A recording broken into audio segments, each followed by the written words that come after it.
Math solutions for everyone. Good morning. Lecture number 21। इस lecture में matrix का हम एक पार्ट और देखेंगे और उसे कहा जाता है transpose of matrix.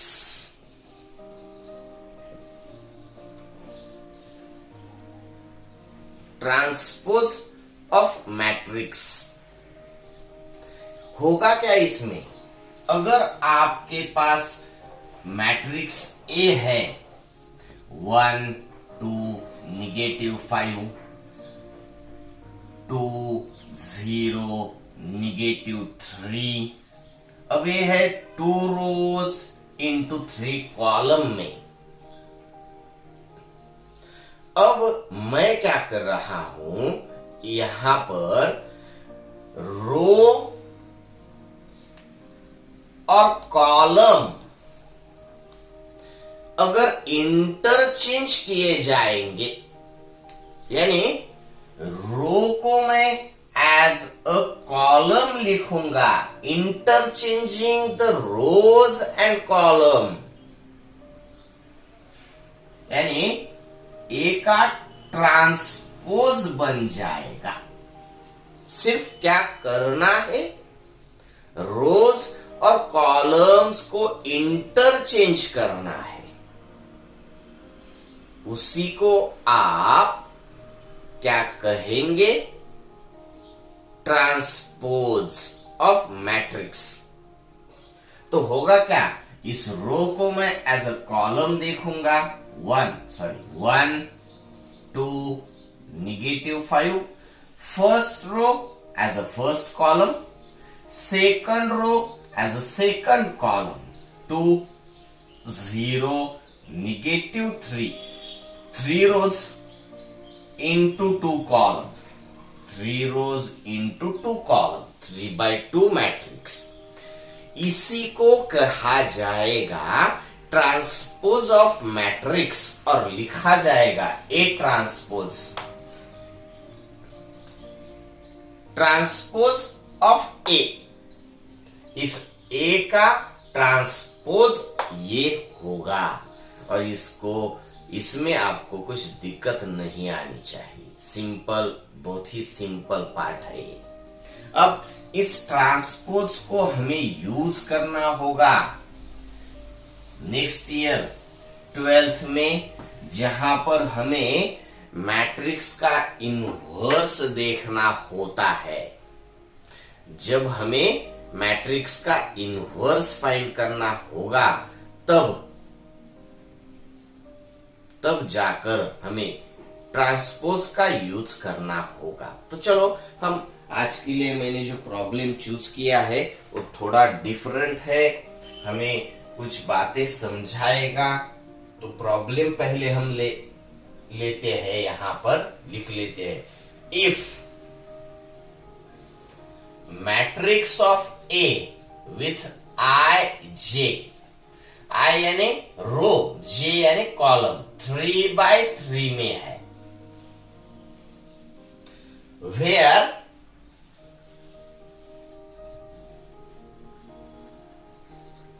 Aij equal to 2 times of I minus j. Find A and A transpose and interpret about A and A transpose। A matrix A है हमारा,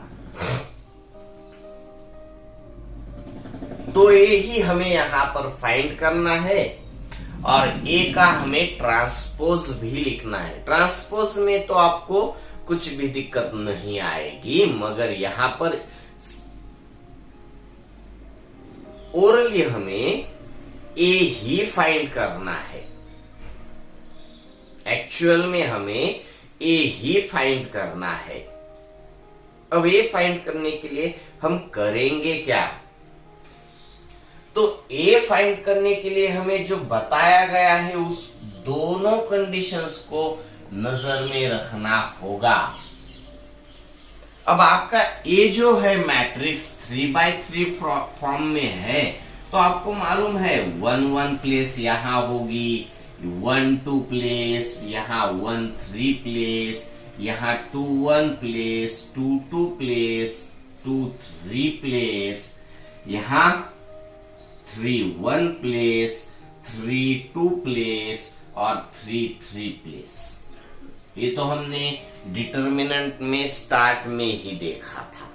अब इसी को आपको समझना है और इसी का यूज किए करके, इसका और इसका यूज करके, जैसे कि ए टर्म है 1 प्लेस अगर आपको देखनी है तो 1 फर्स्ट रो फर्स्ट कॉलम 1 - 1 0 होगा।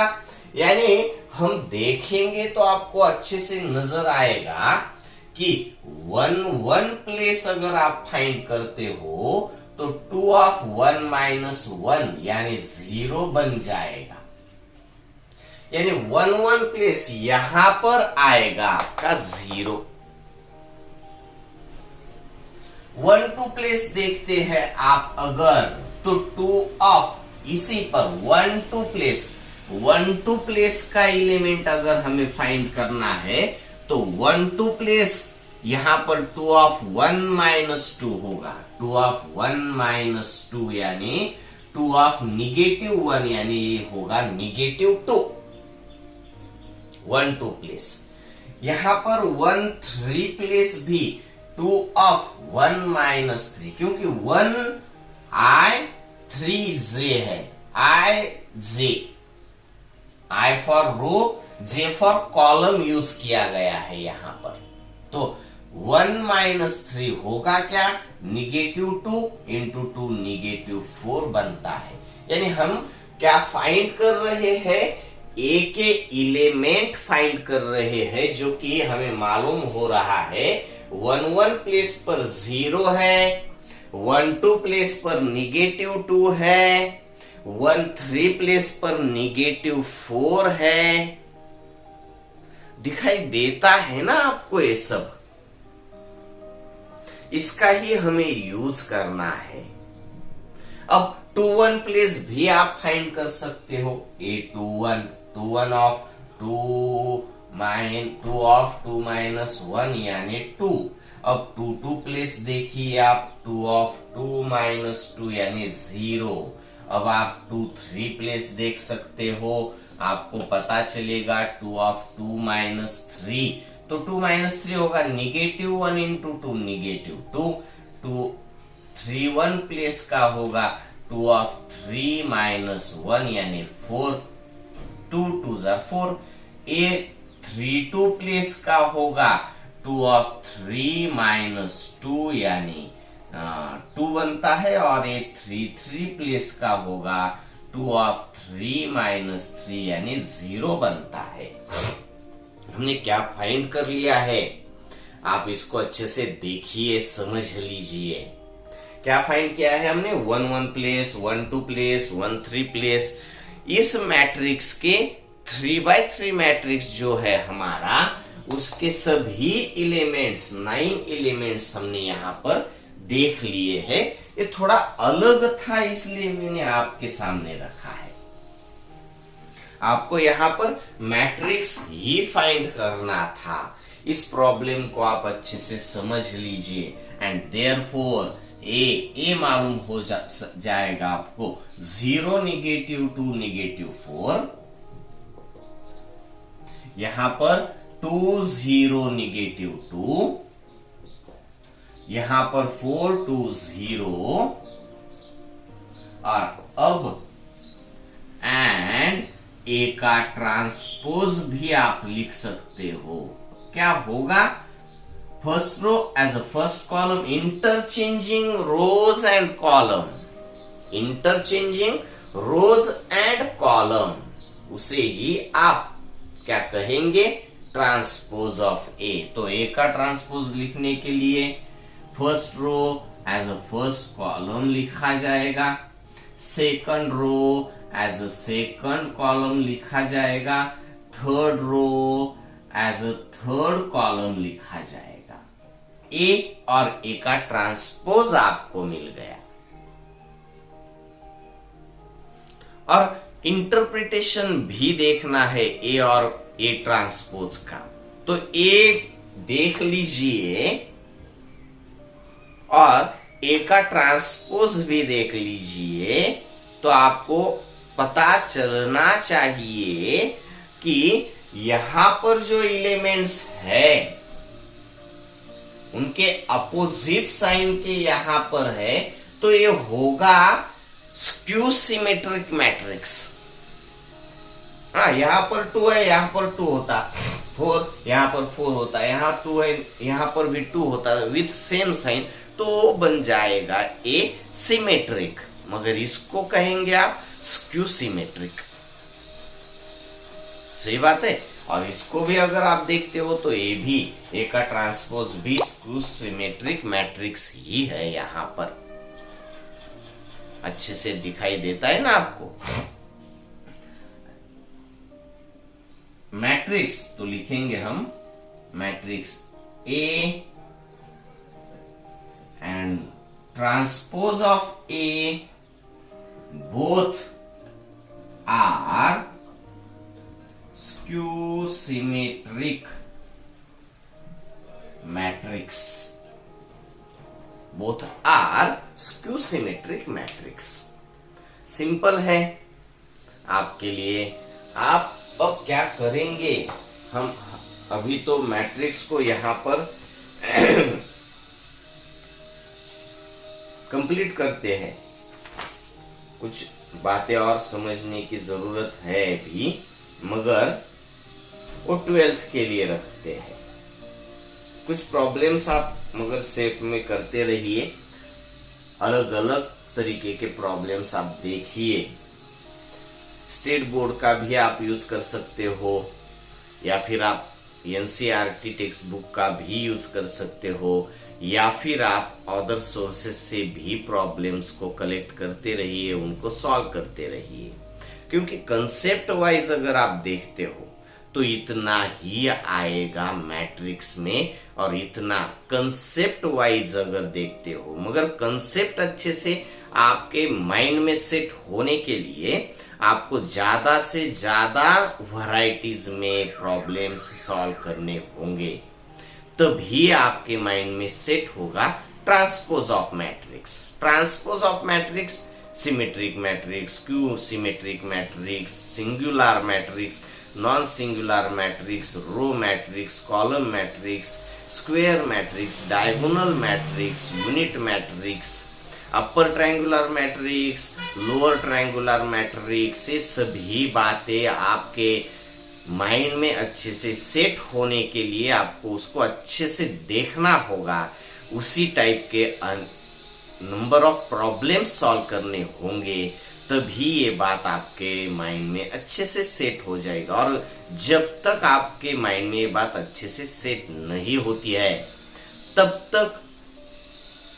तक आप उसमें अच्छे से नहीं बन पाएंगे।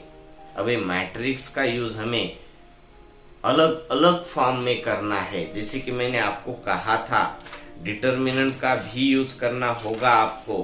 कहां कहां पर करेंगे आप डिटर्मिनेंट का यूज, ये भी मैंने आपको बताया था। कहां कहां करना है, तो बहुत पॉइंट्स है। सॉरी, इक्वेशंस में है, डिफरेंशियल इक्वेशंस में, स्केलर ट्रिपल प्रोडक्ट में है, पैरेललोग्राम और टेट्राहेड्रॉन, पैरेललोपाइपड और टेट्राहेड्रॉन का एरिया वॉल्यूम फाइंड करने के लिए भी हमें वो यूज करना होगा। शॉर्टेस्ट डिस्टेंस, दो लाइन के बीच का शॉर्टेस्ट डिस्टेंस फाइंड करने के लिए है। लाइन के लिए भी, स्ट्रेट लाइन के लिए भी हमें यहाँ पर डिटर्मिनेंट और मैट्रिसेस का यूज करना होगा। ओके, तो यहाँ पर हम रुकते हैं। हम नेक्स्ट लेक्चर में फिर से जाएंगे, उधर तो नहीं जाते हैं हम, ट्रिग्नोमेट्री का बेस हम बाद में देखेंगे। हम जाएंगे कहाँ पर,